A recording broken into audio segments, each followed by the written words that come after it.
Capítulo 2, Asma, inimiga minha, e na temática que será feita em 3 capítulos, o capítulo 1 já está rodando aí pela internet.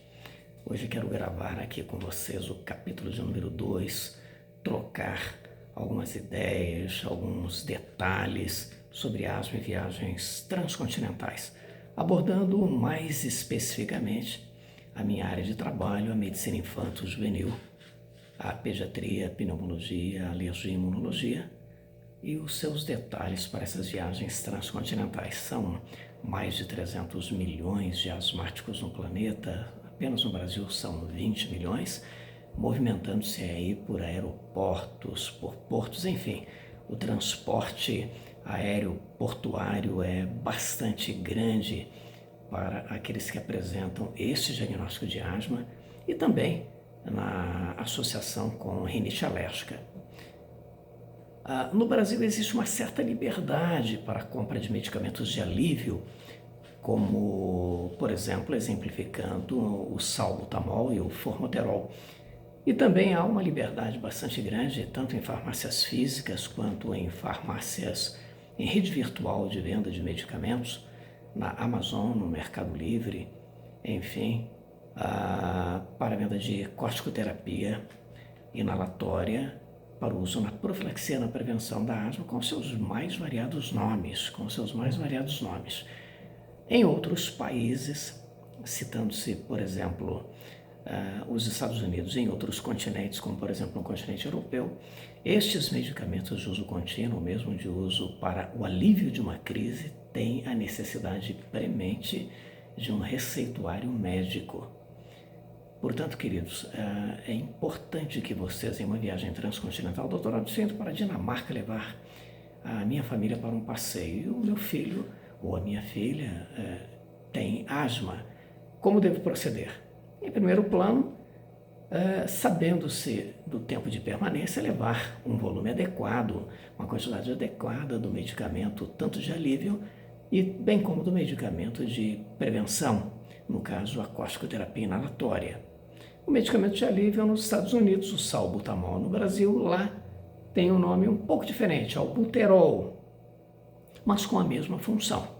Esse medicamento é controlado lá, portanto, em saindo do Brasil, seria interessante levar o salbutamol em aerossol, em bombinha, em MDI, essas formas variadas de apresentação do produto de acordo com o uso prescrito pelo médico.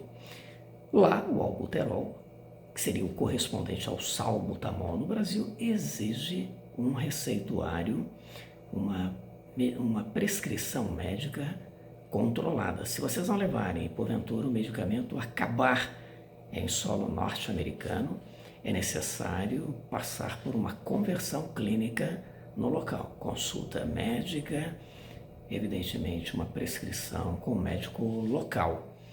Esses medicamentos nos Estados Unidos são vendidos em grandes redes de farmácias físicas, inclusive em supermercados como o Walmart, o Target. Lá vocês encontram estes medicamentos. Também na grande rede de farmácia norte-americana, Walgreens, esses medicamentos estão à disposição.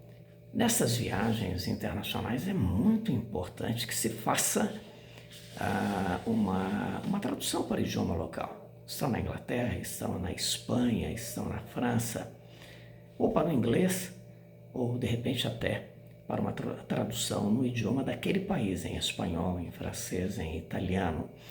O princípio ativo é o mesmo, no planeta inteiro. Salbutamol aqui, salbutamol por lá, formoterol por aqui, formoterol por lá, mudando às vezes o nome de fantasia. Albuterol nos Estados Unidos, por exemplo, na Europa, o salbutamol tem o nome de sultanol ou sabomalin, são apenas variações do nome de fantasia, mas de qualquer maneira o princípio ativo é o mesmo. Queridos, levem sempre esta medicação na bagagem de mão, porque no porão das aeronaves normalmente não há pressurização adequada, as temperaturas caem bastante, isso pode alterar principalmente as formas em líquido destes medicamentos, embora a grande utilização seja no campo dos aerossóis e também dos inaladores de pó dosimetrado. Portanto, formoterol, salbutamol, a corticoterapia, o Vaner, o Seretide, o Alenia, enfim, as várias apresentações comerciais, estes são nomes de fantasia, contendo formoterol, budesonida, dipropionato, com os vários nomes que aqueles que estão no campo da asma já têm o conhecimento. Levem sempre na bagagem de mão, acompanhando-se sempre estes medicamentos de um receituário, se possível a tradução para o idioma pátrio do local, ou pelo menos em inglês, e se for ainda possível, solicite ao seu médico, aquele que segue o seu filho, a sua filha, um laudo descrevendo a patologia, a enfermidade e o motivo pelo qual o medicamento está sendo utilizado em uso contínuo, descrevendo os medicamentos para resgate, os medicamentos para prevenção. Essa é a parte 2.